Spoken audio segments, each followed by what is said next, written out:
This morning I thought I would talk to you about the expedition I undertook to retrace the journey of Ernest Shackleton. He's a heroic era explorer. The heroic era was that period just prior to the First World War. He was a contemporary of Douglas Mawson and Scott and Amundsen and all of those sort of figures you hear about. Very sort of gender inequitable, so I apologise for that, all males back in those early days. But there are some really interesting lessons there related to, as was mentioned, teamwork and problem solving and managing change and things like that. All stuff that I find myself routinely referencing in my role as an environmental scientist, where I'm involved in a whole range of different initiatives, not least of all trying to get a Biodiversity Act over the line here in South Australia that is meaningful and actually affects some sort of positive change. So if you'll allow me, I will tell a story about adventure, which is good for 20 to 10 on a Thursday morning, but it's also got some really great lessons, I think, for the journey that you guys are on in your sector. Has anyone been to the Antarctic before I start? Gives me a certain amount of flexibility if no one has. That's wonderful. Look, Shackleton's goal was very simple. Bear in mind he was operating over a century ago, and his goal was to cross Antarctica on foot from one side to the other. And it's easy to say, but it's very difficult to do, because the shortest distance across Antarctica via the South Pole, which is effectively the middle, is 2,800 k's. Antarctica is a vast continent. For the benefit of all the interstaters here, I'll try and remember the stats as to how big it is relative to where you are from, so we'll see how we go. But it is 1.5 times the size of the US, about 1.5 times the size of China. It's twice the size of us here in Australia. It's 3 times the size of India, 5.5 times the size of WA, 8.5 times the size of Queensland, about 14 times the size of South Australia, 17.5 times the size of New South Wales, 56 times the size of the UK, where you can probably tell I'm originally from, 58 times the size, I believe, of Victoria. Two are roughly the same size. 205 times the size of Tassie. Average ice thickness, 2,050 metres. We're on the 15th floor here, I just checked.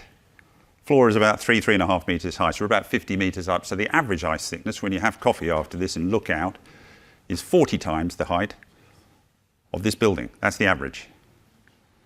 40 times.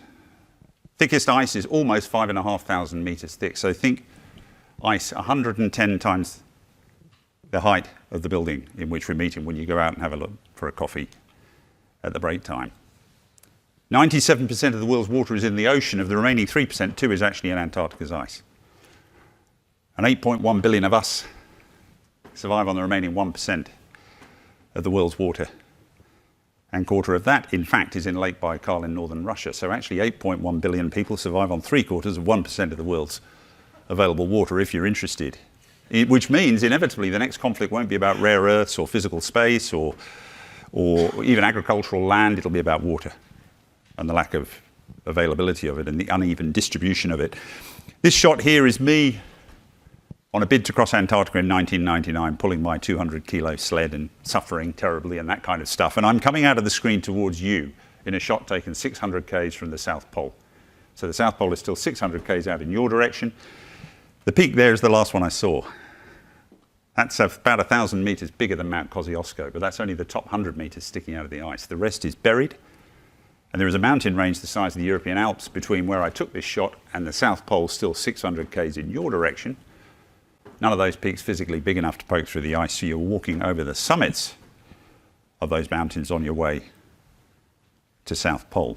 If you're interested, the South Pole is 2,950 metres high. 2,880 of that is actually ice. And if we had the whole lot melt, South Pole, it's a line call as to whether the 70 metres of sea level rise we'd get when all that ice melted would see the South Pole actually above the water line or not. We may get the opportunity to see that. Who knows? Maybe our descendants might possibly get the opportunity to see it. I hope not. Shackleton's goal: sail down in a ship when the ice is relatively free in the ocean, make a camp on the edge of the continent, sit out the winter, next summer triumphantly cross one side to the other in the ship. Easy plan. All went wrong. Ship got stuck in the ice before they made the continent, about 70 k's short. The same ice that got the ship stuck in the first place crushed the hull.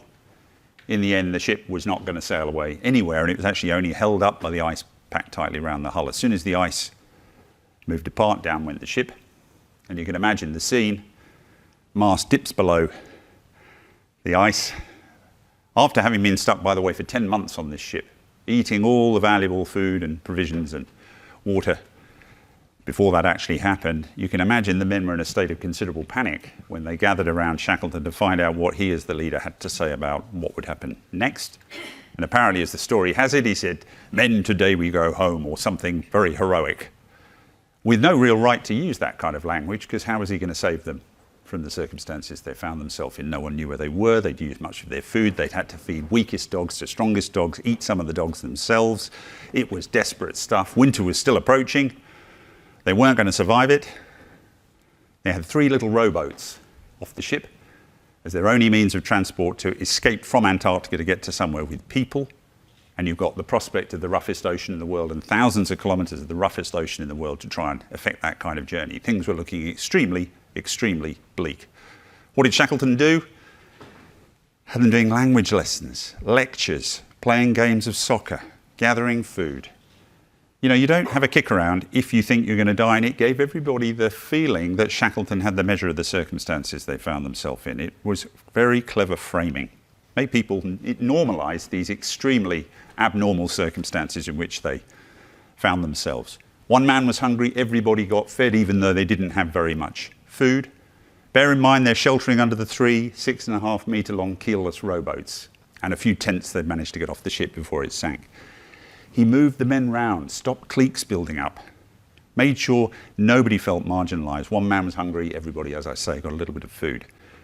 Clever leadership that we now aspire to, and dare I say it, I think the time is very much right for Shackleton's kind of inclusive leadership in the times in which we currently find ourselves. Much has been written. He's taught at many of the world's leading universities, by the way, INSEAD, Yale, Wharton, Harvard, Cambridge. ANU used to have a Shackleton leadership training module. Even NASA had a Shackleton leadership training module, what to do when things are tough and how to react to it as a leader. 3 things, in the interest of time, I think are really key lessons, key standout lessons from who he was as a person that are relevant to my journey, your journey, planning the next expedition, managing insurance in the university sector, whatever it might be, my role as a climate scientist. First one is he was a pragmatic optimist. We need pragmatic optimism. We don't need blind optimism, nor do we need pessimism. I think you can probably appreciate if the ship sinks and you've got someone saying, well, let's have a kick around, it'll all be fine. A blind optimism is not really what you want from a leader. You want someone who says, well, look, I'll tell you what we're going to do. We're going to gather food, we're going to keep fit, we're going to keep moving. The ice will drift us further north. As it does so, we'll finally, when it releases us from its hold, we will rewrite the boats, we'll paddle to the continent, we'll find a whaling or a sealing ship that frequent those kind of waters, and we'll get rescued. Don't worry, all will be well. This is the plan, and we can adjust as we go. It was a believable plan. What he didn't do is sugarcoat the prospects. He said, look, things are bleak. However, I do have a plan, and if you can stick with me, we can get through this.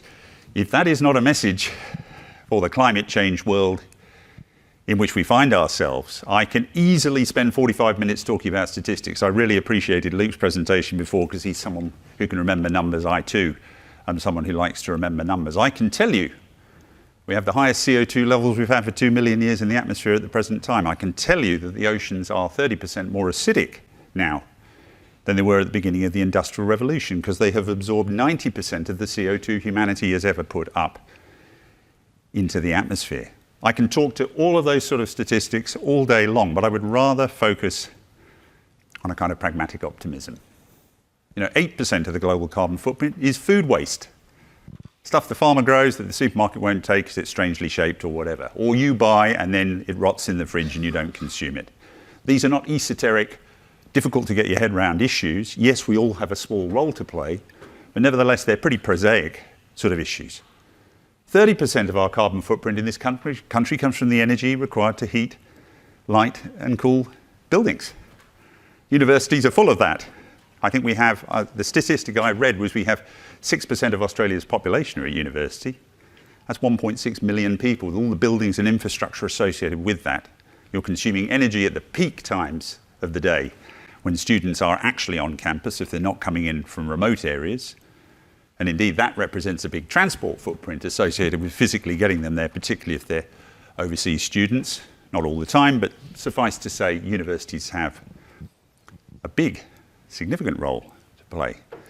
The 100,000 electric vehicles we as Australians bought last year, managing to resist the temptation to buy an SUV like everybody does, via already existing V2G, which is vehicle-to-grid technology, you can plug your car in, and those 100,000 vehicles we just bought last year give us enough energy to power New South Wales and the ACT, via technology that already exists. My point is, we mustn't be complacent about the circumstances in which we find ourselves, but equally we must be pragmatically optimistic. Come up with a plan. Don't talk woolly stuff about it'll all be okay. Don't go around head in hands about the fact that it won't. Get focused on the stuff we can control, and your role, of course, as universities and insurers of universities is a huge role. Second thing, I think Shackleton understood really fundamentally the difference between a vision and a mission. Vision's sort of why you do things. It's a greater sense of purpose. The mission's sort of what you do to deliver on the vision. So many organisations are stuck in the mission bit. This is the way we've always done things, therefore this is what we're going to continue to do. It's very difficult to adjust the way you do things unless you're working towards some broader intent. I'm reminded of work I did with wheat farmers here on the Eyre Peninsula when they were in drought, as they are unfortunately again this year. 4 years ago, consultation process. I was only a small part in it, but it was really interesting to hear what to them was really valuable. They said, vibrant rural communities, retaining young people, reduce levels of depression, obviously reduce levels of suicide, running a viable business. You know, not one of them, of the 300 farmers we had there who were multi-generational wheat farmers, said growing wheat. Wheat was just a thing you do to deliver on the broader vision piece. You must have a broader sense of intent. Very difficult to change the way you do things unless you know where you're going. I'm reminded of Alice in Wonderland as she met the Cheshire Cat, and she says, you know, which way do I go? And he says, well, where do you want to go? And she said, well, I don't know. And he said, in which case it doesn't matter which way you go. There's too much of that going on. Point is, have that broader purpose. Third thing, Shackleton had what we now call emotional intelligence. You want to get a group of people pulling in the same direction to achieve a singular goal. That's all leadership really is. I've done this for 30 years with expedition teams. You've got to understand everyone's different. You want to get a group of people pulling together. You've got to find language that works for the person whose behaviour you seek to change or engage. Don't use metrics and language that doesn't resonate with them. I have a farmer next door to me who runs a merino stud down on the Fleurieu Peninsula here. I'm running a reforestation project. If I started talking about saving the planet for future generations, it'd be a very, very short conversation. If I can demonstrate the numbers, which I can, around what native vegetation means for the health of his sheep and the viability of his pasture, for healthy grass, for sheep to produce better wool, he's all ears. Speak the client's language, a guy in the insurance sector once said to me, and it's so important we get that right. Donald Trump, do you say save the planet for future generations as much as I would like to? Were I to have a conversation with him? No, you say, look, I've got something for you that will create energy security for the US, jobs for America, make America great again, dare I say it. It's called renewable energy. It's worth $168 billion a year, that industry, currently, with over 1 million people employed. Coal, 51,000 people, worth about $26 billion. Which one do you want to back? Forget the morals. Think about the economics. Understand the levers to pull to get the change to happen. So Shackleton very evidently didn't use these words, but he delivers something of a kind of keynote on the ice. But the reality is they're in serious trouble. They spend 10 months on the stricken ship. They spend another 5 on that pack ice that claimed the ship. And then one night the ice breaks up. As the story has it, it was probably only half the size of this room, the piece of ice they were on. At which point you turn the boats under which you've been sheltering the right way up, very obviously. Temperature down there in the ocean, sub-zero sometimes the temperature. Because it's saline, it remains, of course, liquid. So you can have sub-zero temperatures. Your survival time is less than 10 minutes if you fall in. That's because if you fall in, you may go into cardiac arrest with the shock of 0 degrees Celsius. You may become hypothermic if someone can't get you out quickly. More likely, if someone is not there to immediately extract you, you will lose the ability to tread water after 7 or 8 minutes because the cold locks your muscles up and you die because you drown, and you drown because you can't kick anymore. So the key thing, we know that because we trialled it for our, not to failure, obviously, with our expedition planning. You've got to know how long someone can survive in the water to plan one of these big expeditions, and it's about 8 minutes. So you've got to get them back out of the water by then, otherwise they're in serious trouble. So they jump in their boat. When the ice breaks up, they paddle for their lives for a week to reach this place where this shot was taken. This is called Elephant Island. Evidently no tusked versions there. Elephant seals. They fall ashore. They celebrate. 20 months at sea by this stage. Much of it expecting to die. Why wouldn't you celebrate when you reach terra firma? Shackleton thinks, hold on a second. Out of the frying pan into the fire. No one's going to find us on Elephant Island. No human population. Even today there's no human population because of the fact that it's so inhospitable. It's glaciers and mountains and fang of rock sticking out of the Southern Ocean. Only thing for it, they've only just arrived, is the next day embark on a rescue mission. How to do it? Take the most seaworthy of the 3 rowboats, take planks off the other 2, make a deck on this one, take the 5 strongest men, try and sail to the nearest place where there are people. Problem for them is that's a place called South Georgia. Another island, middle of the Atlantic, at the bottom, 54 degrees south, a dot in a vast ocean, 1,500 k's away, in a keelless rowboat, navigating with a sextant to measure an angle to a celestial body like the sun or a star. If you can see it. They only see the sun twice in 17 days.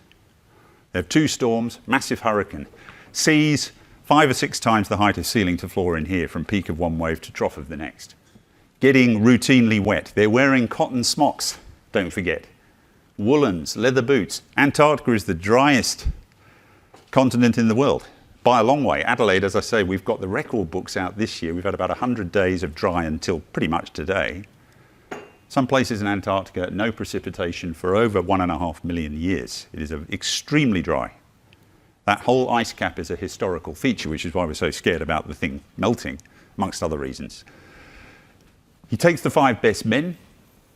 When you really read all the literature and get inside his head properly, know the story intimately, you realise actually he didn't take the 3 best. He took the 5 best. He took the 3 best. 2 biggest troublemakers. Sometimes if you're taking an organisation in a new direction and people don't share the dream, you engage with them. Do not marginalise them. Bring them inside the tent and all that kind of stuff. But it's absolutely critically important to do that. The 5 of them get in the boat, 17 days at sea, as I say, 2 storms, a hurricane. They find South Georgia, unbelievably. Had they missed, by the way, next land's Namibia, 5,000 k's roughly further on. You don't turn around and have another go, because the same winds and currents that have propelled you north do not allow you in a boat with no keel, which is the vertical thing sticking out the bottom of your hull, to turn around and sail back. You'd see it just receding, unable to reach it had you missed it, so you must get it right. They arrive, but they arrive on the wrong side of the island. They arrive on the southern side. Whaling station, where all the people are, they're on the northern side. In between's a mountain range. No one's ever climbed that mountain range. No one's ever been there. These guys have no climbing equipment, no climbing ability. They have no ropes. They're eating pieces of congealed fat from the seals they've been forced to kill on the ice. They take nails out of their wooden packing cases, push them back through the soles of their boots for grip, and they make the first ever crossing of those mountains in a time that modern mountaineers have been unable to replicate 100 years on. Wearing plastic boots, Gore-Tex jackets, Mars bars, cheating, you name it. Reach the whaling station, raise the alarm, save everyone. Truly the greatest survival journey. I was asked to do this thing by Shackleton's granddaughter, powerful woman. Obviously a rhetorical question. She said, will you do it? She meant you will do it. As my grandfather had done it. It's easy to say when you live in London to say this thing. And the plan was simple. Rebuild the boat, eat lard, traditionally navigate using a sextant, no cheating, no EPIRB skylines, life jackets, lights, wearing cotton smocks, woolens and leather boots, leave from Elephant Island, try to get to South Georgia, climb the mountains, get to the other side, celebrate the great success of Shackleton and hopefully set a positive example for people about his leadership. That was the plan. Nice, simple plan. people say, how do you do it? The how is a big, long, convoluted kind of answer. Money, logistics, people, know-how, instilling confidence in your backers, and a whole bunch of other things. The simple answer is you work back from the outcome you seek to achieve with what you think is required to achieve it. In the context of climate, 1.5 degrees Celsius, let's make sure the planet doesn't warm by more than 1.5 degrees Celsius. All the world's countries meet at the COPs, these big annual gatherings. The latest one in Brazil sadly involves bulldozing a vast tranche of Brazilian rainforest to put a road in to get the delegates to a conference to talk about climate, which seems to me to be a bit cognitively dissonant, to put it mildly, but that's what's involved, right? When we set the target of 1.5 degrees Celsius, every country goes away and based on means, they're meant to put together their plan that shows them playing their part in reaching that 1.5 degrees Celsius. Sadly, when we aggregate all of the commitments, we find we get to 2.9 based on their commitments, their pledges, and we see further slippage when we look at the policies designed to deliver on the pledges to about 3.4. Obviously, it's immeasurably more difficult to combat global climate change than it is to arrange Shackleton's expedition, but very evidently we have to follow the same philosophy of working back from the outcome to sort of drive what you want to get done. In the corporate world, I see a lot of people concerned about this issue. It's not unique to your sector or insurance or education or, dare I say it, even mining or management consulting like Deloitte's. Maligned before, maybe justifiably, I don't know. But everybody's thinking about this issue, but the solution in many instances is people doing kind of green stuff. When a fleet vehicle wears out, we'll replace it with an EV. Let's do some energy audits, because that's a good thing to do. What about food waste? Well, we'll have a look at the canteen. And that is getting in Shackleton's boat and start paddling in the vague direction of South Georgia in the hope that you might get there. You need to understand what is required to get you there. You need to understand what you're, in the context of, say, climate, you need to understand what your genuine carbon footprint actually looks like and approach it almost like a financial budget. If you've got to find savings, where can those savings be found? It's not a question of just making some savings, it's about trying to balance that particular budget, and so it is with the climate piece. And it's not enough to just think sustainability. Sustainability is a dirty word in the environment space. It means let's just bumble along, try not to make problems any worse than they currently are. We need to think regeneratively. I spoke to my alma mater, one of them, here, Adelaide University, since 1874. They've been around. Not enough to just get 2025's carbon footprint right and not make things worse. We've got to start putting genies back in bottles and think about what the total footprint look like over time and look at ways in which we might meaningfully try and do something about our total historical footprint. Because the bad news is we all drive EVs, hopefully not Teslas, and have green grids and eat less meat and all that stuff. That is wonderful. That's all about not adding to the problem. But CO2 lasts around 200 years in the atmosphere and will continue to acidify oceans unless we physically remove it from the atmosphere. That requires all of us to start thinking regeneratively. What can we do to look at our total footprint over time to make a meaningful difference in that area? You need the right people. Shackleton, sorry again about the gender inequity here. Shackleton's granddaughter, who asked me to do this thing, or told me, said we need 6 miserable guys like the original trip, and so I went about finding those people. I think I was successful. Shackleton apparently had run an advert saying men wanted for hazardous journey, months of bitter cold, darkness, low wages, honour and recognition in case of success, safe return doubtful. Now, don't rush off and use this as the mainstay of HR policy within Unimutual, because Tim said it was a good thing to do. But it was a clever way of framing this whole endeavour. He didn't say, come and have a good time, see the world, meet interesting people, we'll pay your mortgage. He said, come and suffer. It's going to be extremely dangerous. You're not going to get remunerated. But you may just come back a better person for the kind of experiences you have. And given what happened, how relevant that turned out to be. I'm approached on a daily basis by young people thinking about what their careers look like. From a tertiary education perspective, what shall I do? Environmental engineering? Is it all too late? Have we had it? Are my parents to blame because it's their generation? You know, I say to them many different things, but I say, you know, this is your time, this is your opportunity. It will not be easy, but what a legacy piece it will be if you can be the ones who finally solve these issues on behalf of us all. And it's all about how you frame that. If you say it's going to be easy, you know, the conditions are good and you'll have a great time doing it, you'll be able to sleep well at night. Don't put it in those terms. Say it's going to be incredibly tough. However, you can be the solution. You can be the solution to this. Think of the legacy piece. I could go into a long talk about team dynamics. I don't propose to do that here, but suffice to say there's a few things I look for in teams. I want people who have two types of intelligence for a start. Malcolm Gladwell, who writes very good, accessible, peer-reviewed, I'm not going to call it pop psychology, it's certainly far more than that. He's a New York Times best-selling writer, but he talks about convergent and divergent intelligence. Convergent is the kind of intelligence that we teach people when they do maths and economics and English and physics. You know, and the smarter you are, often determined by IQ tests that require you to spot sequences and patterns of numbers faster than the next person. The number of questions you get right determines how kind of clever you are.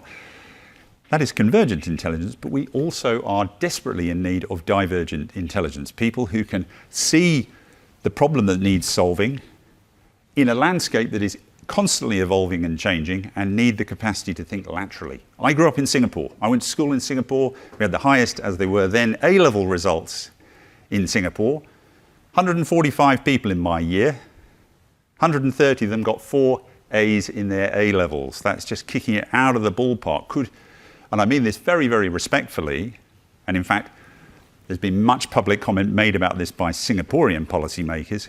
Many of them could not spot a problem if they tried. They needed someone to identify and synthesize the problem for them so they could apply this incredible intellect they'd got through the education they've received to actually solve the issue. We need both types of intelligence. We need to be teaching both of those things. With teams, you've got to create an environment where everybody feels comfortable in coming forward with a suggestion without a fear of recrimination or being laughed down or shouted down. I try and create that environment. All I insist on, if somebody raises a problem, is they raise a solution to the problem they have raised. I don't want to hear problems. In my field, the environment science field, I hear people incredibly articulately describe these problems in all of their complexity and spend virtually no time applying that same considerable intellect to solving the problem. I don't want to hear it personally. I'm fed up of hearing very articulate descriptions of the problem. I want to hear solutions. And I ask people to come up with a solution, or I literally don't want to hear about the problem. We spend a lot of time understanding one another's roles.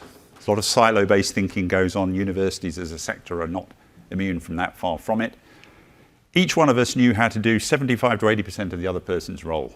And when you're talking about high-level navigation using old equipment or sailing at the highest possible caliber to get this, frankly, completely unseaworthy rowboat through the Southern Ocean in mountainous sea, or filming to make a film, or the electronics that we had on board this boat to allow us to make a film for Discovery Channel, involving a great suite of batteries that provided us with the same ballast as Shackleton took off the beach at Elephant Island in weight. He took a ton of rocks, we took a ton of camera batteries, the equivalent weight.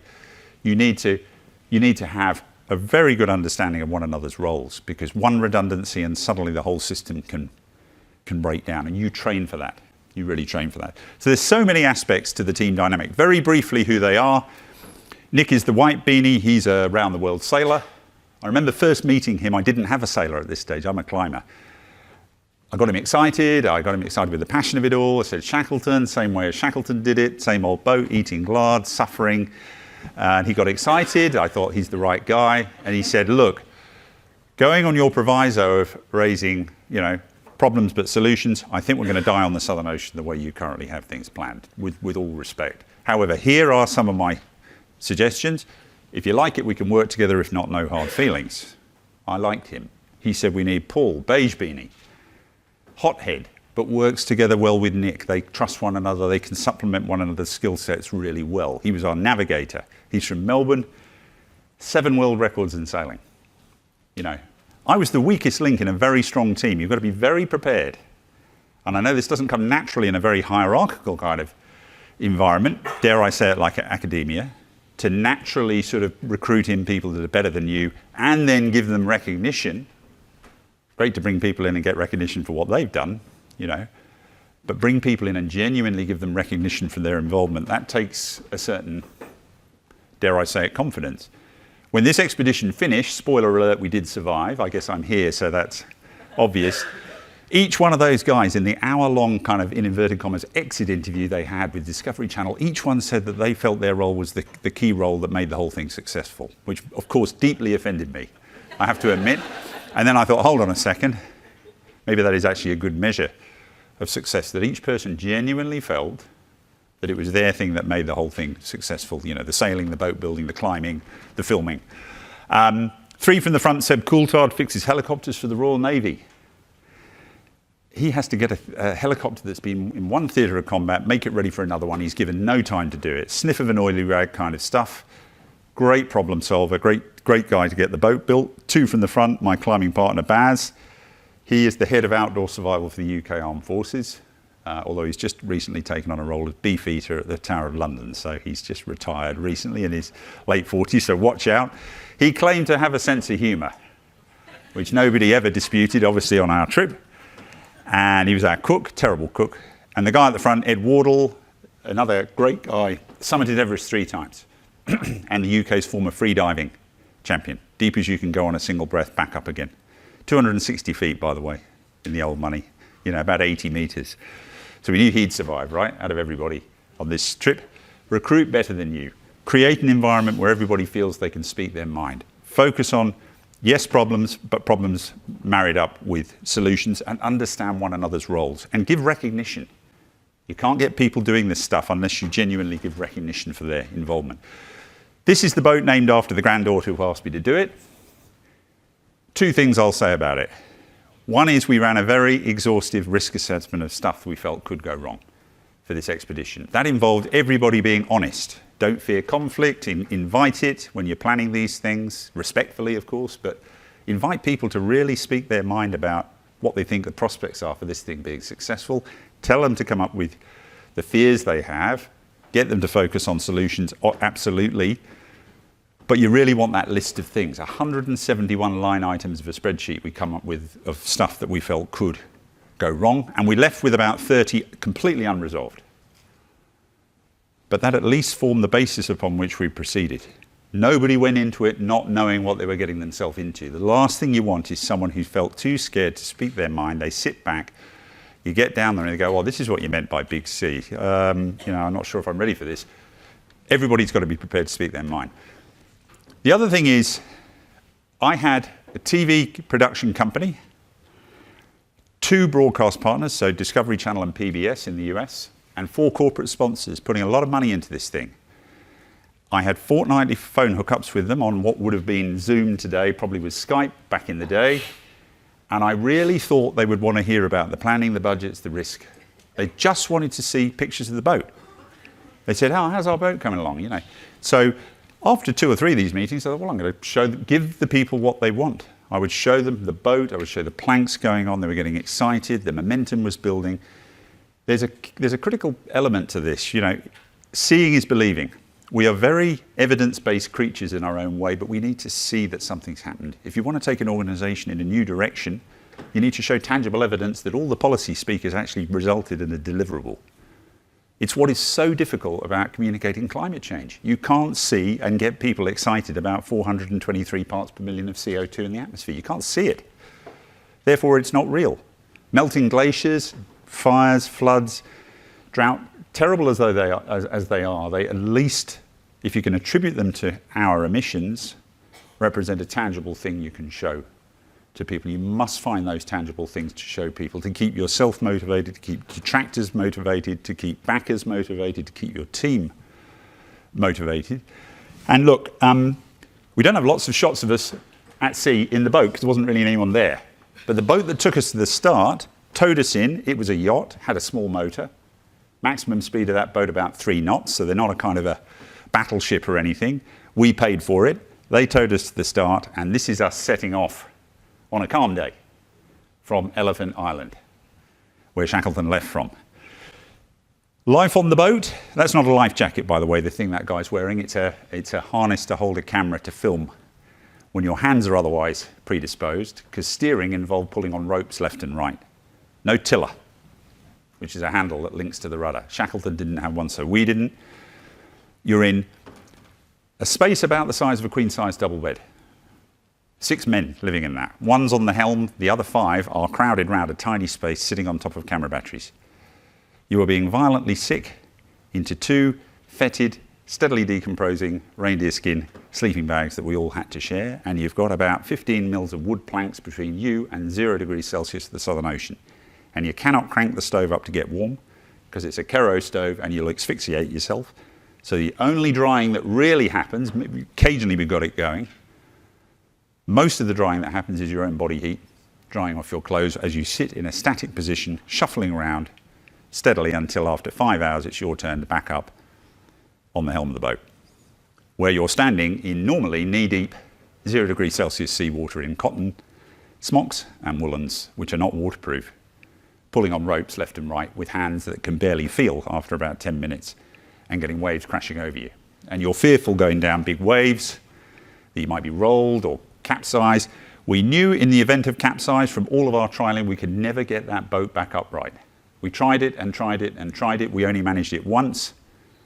And in controlled conditions off the north coast of Scotland, that involved actually flooding the boat deliberately once it had gone over.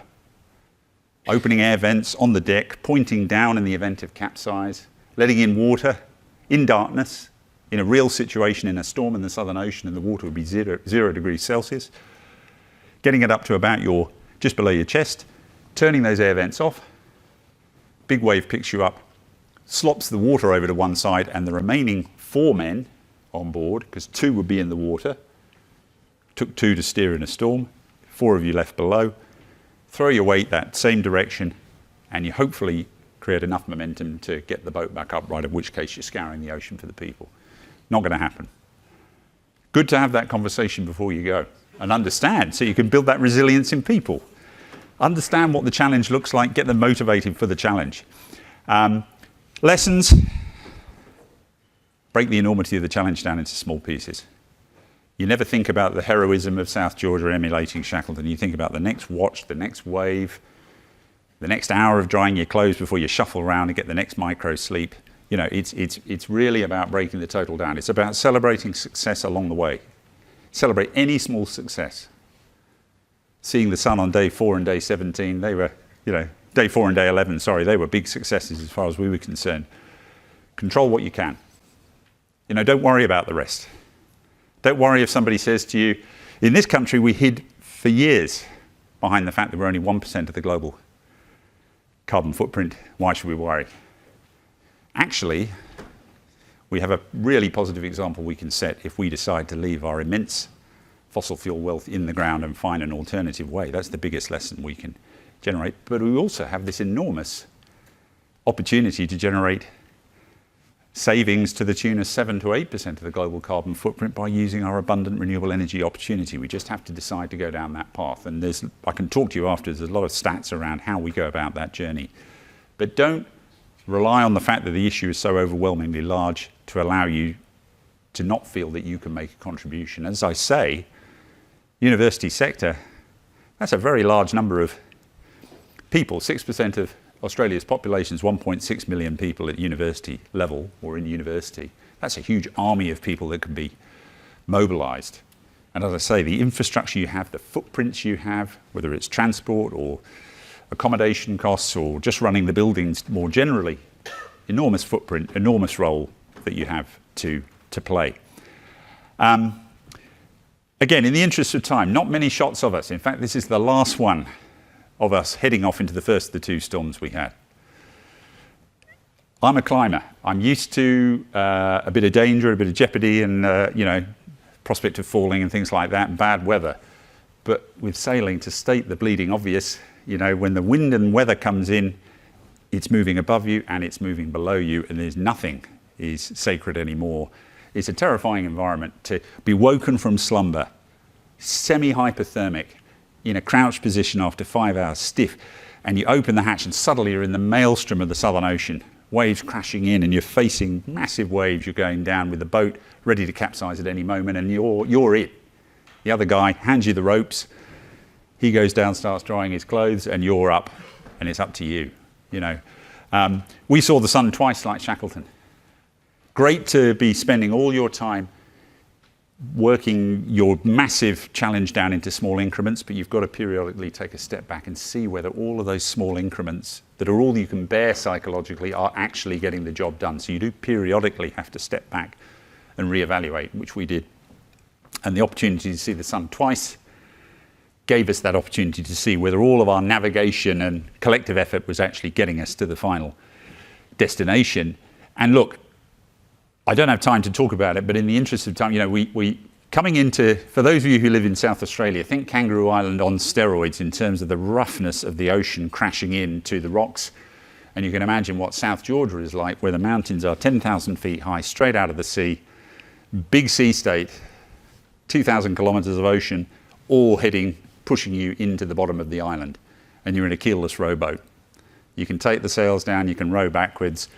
You're going in, probably surfing on massive waves with rocks everywhere. And it is a white knuckle ride, let me tell you, to get in. And when we did get in, you know, it wasn't excitement when we got there, it was just relief. We arrived and it was just an immense feeling of relief to have arrived. Unfortunately, 3 of my guys were in such poor shape they couldn't continue the journey. Frostbite, hypothermia, but a boat had come in, bringing a couple of cameramen to film us climbing the mountain, so we left them with them. And look, that left just 3 of us. The cameramen actually backed out, wasn't for them. First guy I remember in a blizzard, the first blizzard we got into as we finally left the beach where we got stranded for 5 days in the very bad weather. In this blizzard, he came up to me and said, too much pain, I can't go on. I remember Baz coming back to offer a few gentle words of encouragement and nothing doing. The guy was scared, but he wasn't an owner of this thing. He was an employee. You want owners, and you get that by giving recognition and getting people really actively involved and really listening to their opinions. It was a very, very interesting time. But it's all about how you look at problems. You know, when Shackleton got there, 3 of his men were incapacitated after his journey, and he had to leave them in the upturned boat on the beach, and he retrieved them afterwards. And it was him, a guy called Tom Crean, who's the tough guy of the expedition for him, and Worsley, their navigator, who were the 3 who made the crossing. And who were we left with? B, Baz, and Paul, our navigator, to do the crossing. The 2 cameramen, wasn't for them. 3 of my guys, unable to continue. You look for positives. Weather's good, you think, oh, brilliant, weather's good. Weather's bad, you think, brilliant. Brings us closer to what Shackleton had. You've got to frame it in terms, trite as it may sound, you've got to frame problems as opportunities to prove yourself and to make yourself a better person and to challenge yourself more. And look, for those of you who know the Shackleton story, actually crossing South Georgia in terms of climbing is easy. It's the descending that kills you. Most climbers die going down off a mountain, not going up. And in South Georgia, the descents are terrifying. They're very, very steep. The first one here, you've got to get between these mountains called the Tridents. They're like pyramidal peaks that stick out of the ice cap. You're on the high ground, you've got to get low. And you've got to find a steep couloir between those. And Shackleton got there before us, obviously. Got to that point, 60-degree steep slope steepness, 1,500 feet down. And he was too tired to stay high, looked at his men, bad weather coming, darkness, fastest way down, slide. Got on their backsides, longest bum slide ever, 1,500 feet. And we got to the same spot, looked down, couldn't believe it. Big crevasse for us with the wall displaced outward like that. So had we slid, we would have hit that. And we all looked at one another and thought, well, there's no point killing ourselves for the sake of historical accuracy. We will climb down and then slide from beyond that. And when you do that, you're then down in the glaciers of South Georgia, which sadly have melted out of sight. So this journey now, 100 years on from Shackleton, is actually more dangerous probably than it was for him 100 years ago. He had to cross 3 glaciers. We only had to cross 2. Other one for us is now a lake, completely gone. Very sad, but at least it's tangible. You can show people, you can see the change, and people can kind of get their heads around it. We've got to, as I say, taking your organisation in a new direction, got to find tangible things to show people evidence of change. We fell in about 20 times in our crossing, because that's our total climbing equipment. 1 carpenter's adze and 1 old length of rope, that's it. Nails through the soles of the boots, moving constantly in the absence of having a tent. Polar expeditions, you eat vast calories, 24 Mars bars worth a day roughly in modern expeditions, to fuel the effort to move, and it's the movement that actually keeps you warm, not the clothing. You need some, obviously, but it's the moving. Lots of lessons about not asking others to do stuff you're not prepared to do yourself. You know, Baz and I fell in, we were on either end of the rope with Paul, the non-climber, in the middle, and Baz and I took it in turns, sort of wheel round, took it in turns to fall in. As I say, don't ask people to do stuff you're not prepared to do yourself in a leadership context, or you won't get any buy-in. And this is not me, and nor is it Shackleton. Actually, this is a guy in the 50s who went to the same island. I found this shot, and you imagine, were it Shackleton, Shackleton would be going from left of screen to right of screen, trying to get to that whaling station to raise the alarm. This guy in the 50s, Shackleton's glacier had already retreated. That's about a K, that area just above those two figures to the edge of the water. Shackleton's day, he was walking through the waves to try and get round that glacier. For Cars, it had already retreated. When I went back just before COVID, it's gone altogether. It's a very powerful way of showing it. If you can show, and it really helps having your Masters in Environmental Science to be able to say, look, I really do know what I'm talking about. I'm not just a climber. You can actually show that the change you're seeing is attributable to the work, to the stuff we've done. People say, how do we save Antarctica? Don't go to Antarctica to save it. Save it back here with our emissions. The 17% emissions that come from transport, from your foreign students if they're flying in or shuttling to and fro uni if they're still attending in person, or the physical carbon footprint associated with heating, lighting and cooling buildings, as I say. And look, we arrived at that whaling station. It took us 96 hours to cross those mountains, to Shackleton's 36 hours. So it's a remarkable thing what he managed to achieve. Bearing in mind he'd missed out on crossing Antarctica, he'd lost his ship, he'd left 22 men on the island. So I in no way claim we did what he did, but we just got as close as we could. And when he got to that whaling station, it was functioning. And that one and the other 4 on the island took 167,000 whales out of the ocean, just that one island, over the 80 years of the whaling period. I doubt any whaler ever felt the one that they were taking was significant. It wasn't going to make much difference to the population. If I don't do it, somebody else will. Has that kind of thinking fundamentally changed? I don't know. It's beginning to, but I still think people feel, my contribution to the problem's too small to make a difference. I don't know what to do if I was to try and do something. Can you trust that if I were to offset flights, it would really go to the right place? That sort of thing. So there's plenty of friction to stop people wanting to act, but it is critical that we do. It is critical that we do. Anita Roddick, who I had the pleasure of meeting years ago, who founded The Body Shop, which was a green retailer, once famously said, "You think being small can't make a difference? Try going to bed with a mosquito in the room," which I thought was a really powerful line. And look, to finish, because I think I'm out of time, I get asked several questions, probably more than any other. The first was asked actually by my son's kindy. He's not at kindy anymore, suffice to say he's now shaving. But when he was at kindy, he asked the question, and the same question was asked by the board of BHP. So make of that what you will. Question was, how do you go to the toilet in minus 40? Quickly. Second question, is climate change real? Of course it's real. What's human contribution to it look like? Sub 1%. But I tell you what, 1%, when you're thinking about the compounding effect of 1% being generated each year by global activity, unable to be absorbed by nature, so it's adding 1% each year, it's like the effect of inflation running at 1% if your savings are sitting in the bank earning you nothing. Most people can understand what compounding looks like to the value of money sitting in a bank if you've got inflation running.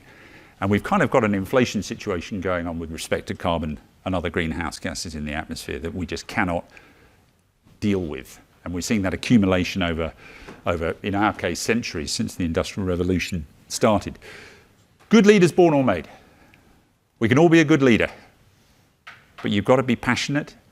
You've got to want to take yourself and others on that journey, and you've got to recruit better than you. You've got to show recognition for people's involvement. You can't just stand up there being the one who takes the credit. We all have that capacity to be a good leader. You don't always have to be on a pedestal. Modern definition of leadership is about individuals being encouraged to step out of the crowd, offer their input, meld back into the group. You don't have to have a leadership title. You just have to feel confident enough to offer leadership over a particular issue and then blend back into the group. The final question is, why do this stuff? Well, I can tell you why. I've got a great respect for the university education I had. I went to Yale, and got all the qualifications. I've even got my honorary doctorate from Edith Cowan, for which I'm very grateful. They should offer me that. It's very nice. I've got a couple of master's degrees in law and science, published papers. Does that get you audiences with politicians and the top end of the corporate world? Not really. Is it critical to still have to underpin anything you say? Absolutely, it is. Otherwise, you're making anecdotal comments as a kind of expedition guy. No one wants to hear that. But if you can back it up with that, you start to get somewhere. And expeditions are a very good way of talking about leadership and problem solving and teamwork. And then you pitch environmentalism by stealth on the back of your leadership lessons, which the corporate world are perfectly prepared to pay to hear you talk about. And so I've done it ever since, really. It's been very effective.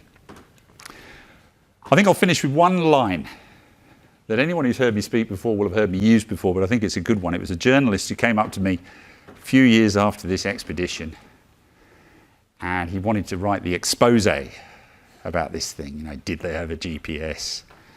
I saw a Mars bar in his pocket, sort of stuff. And I knew the way he was what he was insinuating when he said to me, come on, mate, what's the difference, real difference between your expedition and Shackleton's?